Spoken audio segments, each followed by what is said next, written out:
是谁说美国这个超级国家不行的？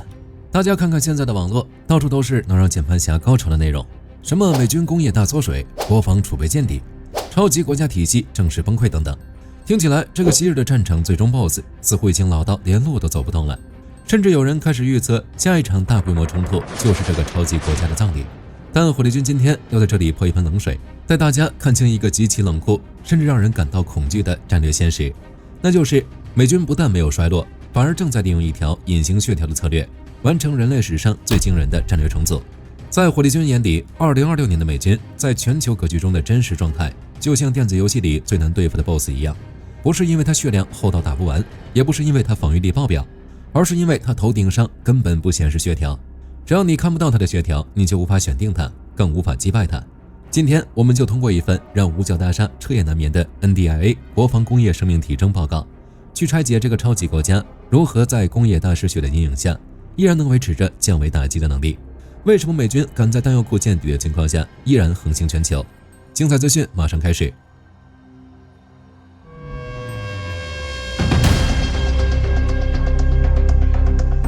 别的先不说，我们先聊聊那份在军事界引发地震的报告 NDIA 发布的国防工业生命体征。这份报告里的数据确实让很多军迷感到脊背发凉。它告诉我们一个冷酷的事实：美国的国防工业经历了长达40年的慢性失血。在1985年冷战的高峰期，美国国防工业拥有300万名精锐工人，但到了2021年，这个数字萎缩到了仅剩110万人。大家发现问题了吗？这不是流失了几个工厂，而是整整失去了2/3的技术骨干。如果看整个制造业岗位，自1979年的峰值以来，美国流失了整整710万个职位。自2000年以后，流失速度更恐怖，损失超过500万个岗位。这就是很多键盘侠跳出来说，现在的美国工业体系根本不具备在发生大规模冲突时迅速复原的能力的原因。甚至有人大胆预测，在大规模常规战争中，美军已经开始弱于他的竞争对手。但如果你仅凭这些数据就断定美军领便当了，那你就太天真了。我们必须看清一个最硬核的底层逻辑：美军真正的底气从来不是靠跟你去泥潭里死磕那几千万发炮弹。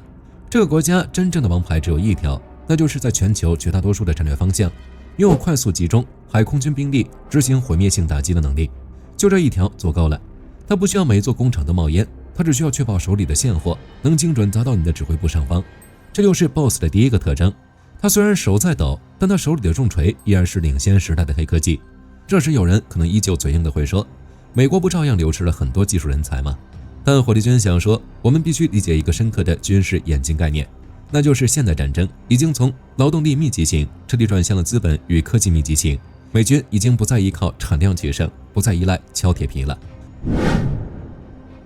在二战时期，美军需要几百万工人去敲希尔曼坦克，但在今天，上述评估报告指出，美军一架 B-21隐形轰炸机所释放的能量，相当于二战时期一个重型轰炸机大队。其还在构建一种叫 JADC2 的联合全域指挥与控制系统。这套系统的核心是把战场上每一个传感器都连成一张无死角的网。简单的说，就是以前美军要打掉一个目标，需要发射100枚155毫米炮弹，现在美军只需要发射1枚带有数位导引头的 M982神剑精确炮弹，就能直接从你办公室的天窗钻进去，把目标精准抹除。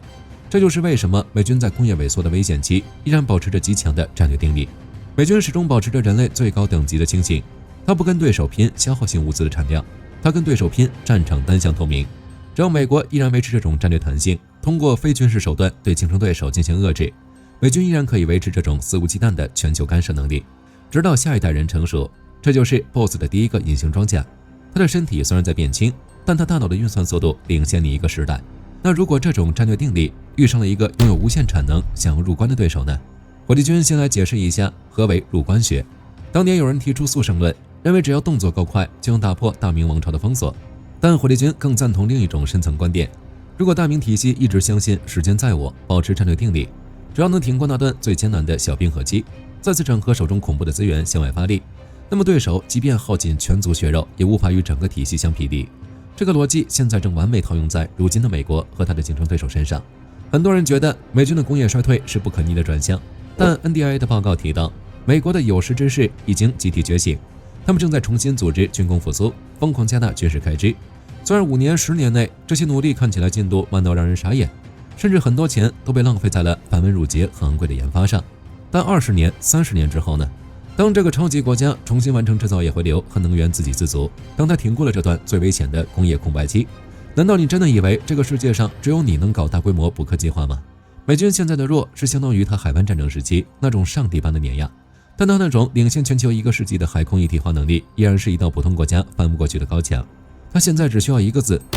熬过这段危险期，用非军事手段牵制对手，等待工业机器的重新启动。那如果火力军再告诉你，美军只需要72小时就能在地球任何一个地方建立一个地域中心，你还会觉得产能是决定胜负的唯一标准吗？很多人看到俄罗斯在乌克兰泥潭里的狼狈样，就在想美军会不会也陷进去。火力军翻阅了美军内部的战备评估，发现这个几率几乎为零。虽然有些美国总统在荧幕前看起来像是不按常理出牌的奇星种，但他背后的军事体系依然是地球上最理性的冷血机器。他们深知巧妇难为无米之炊的道理。所以美军这几年的军事行动普遍以海空遮断和特种精确作战为主，原因很简单，因为这种打法最能发挥美军手里那些昂贵现货的价值，这叫做高 CP 值战争。它不需要占领你的每一寸土地，它只需要在你的心脏地带投下几枚900公斤级别的 GDM 精确制导炸弹，或者让它的核潜艇带着154枚战斧巡航导弹在你的海岸线附近突然消失，它就已经完成了所有的战略目的。美军始终在做一件事，就是以现有的物资条件投入大规模常规战争为目的来战备。他们不会去到那种需要几百万人冲锋的泥巴消耗战，他们只会在你露出血条的那一刻，用最精确的手术刀将你切除。这就是为什么美军即便在工业萎缩期依然能维持全球干涉能力的原因。现在战争的胜负早已不是比谁的炼钢厂多，而是比谁的能量释放速度快。美军的全球基站网络，那11支核动力航母打击群，以及遍布全球的预警卫星，让它可以在全球任何一个角落3到5天内建立局部绝对优势。这就是那份 NDIA 报告里没写出来的物理压制力。即便它的155毫米炮弹年产量暂时不如对手，但它那种把炮弹直接送到你指挥部排风口里的精度，让它的单发杀伤效率比普通武装力量高出100倍以上。而且美军在金融、科技、情报领域拥有全方位的支配权，这意味着美军拥有无数种非军事手段，可以在不开火的情况下让对手感到窒息。这种非军事手段与海空精确打击的组合拳，让美军可以在军工萎缩的危险期依然维持着这种强悍的威慑力。它可以在你最虚弱的时候用一张法案让你喘不过气，也可以在你最得意的时候让一架隐形飞机在你的雷达网里玩消失。只要它不跟你玩换命游戏，它就永远是那个无法被选定的最终 BOSS。这就是为什么美军能撑过冷战结束至今的军工萎缩危险期，因为他手里的筹码多到你无法想象。所以火力军想告诉大家一个最真实也最冷酷的战局判断，不要被那些美国崩溃的标题给洗脑了。这个超级国家的强大是建立在长达半个世纪的系统性垄断之上的。NDIA 的报告不是病危通知书，而是一份兴奋剂的采购清单。它是在提醒美国的统治阶级赶快补课，把流失的人才和工人找回来。而这个国家最可怕的地方在于，一旦它开始认真补课，它所能调动的全球资源、金融支配力和伙伴体系依然是地球上最强大的连锁反应。它不会在那种低效的地面战斗中放血自残，它会继续在海空领域维持那种领先20年的代差优势，直到它的工业机器重新发动，直到它的血条再次隐没在云端。对于任何强大的竞争对手来说，这都是一场漫长的马拉松。